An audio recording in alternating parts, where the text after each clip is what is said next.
Alright, welcome to the very last video in the series, and I'm your host, John Akuma, and I'm going to show you how to paint a puppet. First thing is, this puppet has some problem areas. This is not the same puppet from the other videos, this is a whole new casting with some issues. First, we have the dreaded spots. These are calls from a mold not being clean before you cast your puppet. Always clean your mold first. Second, we're going to have this little spot on his face. This is caused from fixing the mold with some fast steel. Once you paint the puppet, you're not going to notice this stuff, so it's not even going to matter. Next, we'll have some scorching. This is caused by cooking your puppet a little too long on one side, or too close to a burner, or the heat's too high. As long as it's soft, you'll be fine. We also have a wire kind of showing through the hand, and this is also going to be painted over, so you won't even notice this as well. Next, we're going to use the artificial nylon bristle brushes. These are cheap. I got them for like $5 at the art store. We're going to need some Pros-Aid and some cups, and I'm going to use some balloon rubber and some ammonia and acrylic paint and some water. Next, I am going to take the balloon rubber, pour it in a cup, and dip the hands of the puppet in there. This basically ensures that the wrinkling is going to be a little different than the rest of the puppet. And also adds a little protection, since there's wires in there, very close to the surface. Now, once this is put in the balloon rubber, I let this sit for about an hour until it's dry. Always make sure that your balloon rubber doesn't have any bubbles in it when you're dipping it in. So you probably want to let your balloon rubber sit for, a couple minutes, or even shake it in the bottle and then pour it an hour later after it's settled a little bit. Now I take some Pros-Aid, and I'm going to basically prime the puppet with this Pros-Aid. You can get Pros-Aid at theengineerguy.com, who's one of our sponsors. We plug them first because we love them. And you can also get it at Berman Industries, Monster Makers, or Monster Club. You can find all this information probably at the end of the video. I'll stick them in there for you. I'm basically priming the whole puppet to make sure that the PAX really sticks on there. Now, the rubber stage and this PAX priming stage, you can usually just jump past. You can just go straight to the paint if you like. Now, I'm using Liquitex paints. I'm using the Student Series Basics and the Professional Acrylic Series. And I'm going to mix these two paints together and add a little water to smooth it down. And by the way, I'm going to get rid of all lumps at this stage. Then I'm going to take the Pros-Aid, an equal amount of Pros-Aid, and pour that into the paint, and then I'm gonna mix that together and get an even creamier, smoother consistency, and then paint the puppet with this. Now a cool little tip here, I'm gonna use some ammonia and put it in a little cup and set it aside. I have the doors completely open to the garage, so this ammonia is not gonna affect me. In fact, I don't even smell it the whole time I'm using it. I basically clean my brush when I'm leaving the table with this ammonia, and I go wash the brush in a sink with some soap, and that avoids the brush from gumming up. Now, don't use natural hair brushes, they will gum up. It's something to do with the Pros-Aid, since it's a medical adhesive.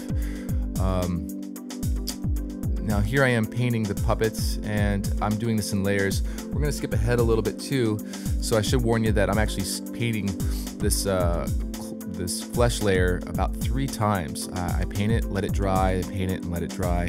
I'm doing from the top to the bottom, and this is just to ensure that I get a nice rounded cover on the whole puppet. Then once that's all dry, I start working on the shirt, and this is basically pure titanium white Liquitex with PAX and a little tiny bit of water. I mean, this is a thicker mixture. And I believe I do 3 layers of this as well. And the reason why I'm doing so many layers is I'm trying to avoid brush strokes.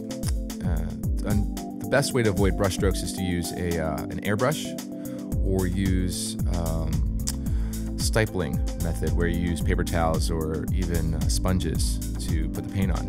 I prefer to use an airbrush in most cases, but since most of you guys don't have an airbrush, I felt I should just do it with a paintbrush to show you that kind of method. Here I'm putting on the pants, and I would like to point out that I like to paint in layers, starting with lighter colors first on the section that I'm painting, and then working my way into a darker color.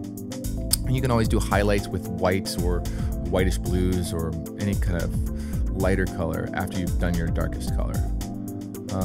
He's almost done here. In fact, I've sped this video up 1,000 times, and so it's going pretty fast.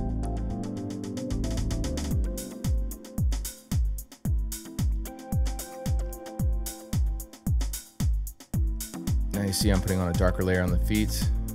And I would like to point out that the stand that I have the puppet on is usually what I use. I use a block of wood with some screws in it to hold the puppet up, so that way I don't touch the PAX. Now the PAX itself is really sticky, and you have to let the stuff dry, and then you have to apply a powder to it. And we'll get to that in seconds, but I would like to say that if you touch your puppet, you're going to rip it, or you're going to pull the paint off. And so your best bet is to just not touch the puppet at all and have something that can rotate it around.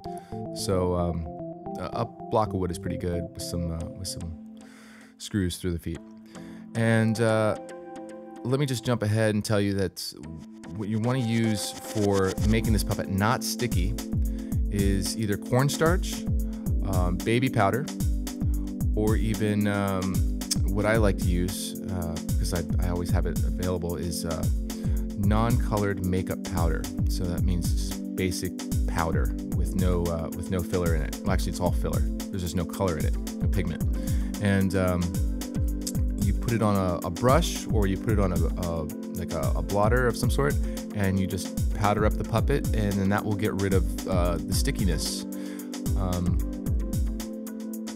Yeah, it's like that, man. It's not that difficult. There's a lot of people think there's a mystery to this madness. There's really no mystery. It's just you do it. Now here you'll see that I have a dirty wash going on here, and this is basically just to make the puppet look really dirty, and nothing special. And then next, for the final stage, we're going to do that powdering method that I mentioned earlier. Okay. So here we go. This is the powdering stage, and I'm applying this powder all over the puppet. Now this is makeup powder that I'm using, but you can use cornstarch or baby powder like I mentioned earlier. And basically just covering the whole puppet.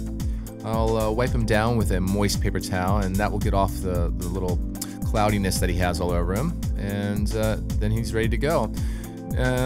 You can take some wax and apply it to the back of some cutout paper shapes, and these are the kinds of waxes that I use.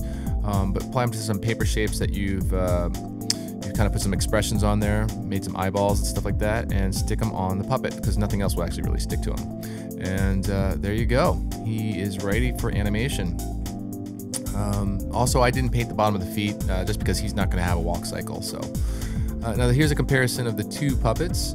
And you'll see the puppet on the right is the puppet that we painted a year ago, and the puppet on the left is the puppet that we just did. Puppet on the right was airbrushed, puppet on the left wasn't. It was painted with paintbrushes. So there you go. They look good. And you'll notice there is some difference in color, but they're not going to be animated together, so they should be fine. Feel free to go to stopmotionmagazine.com and check out what we got going on over there. Also, say hello to our sponsors. Tell them how much you love us. And yeah, we hope you enjoyed this video and this series of videos. There shall be more in the future. But for now, I'd just like to leave you with saying keep animating.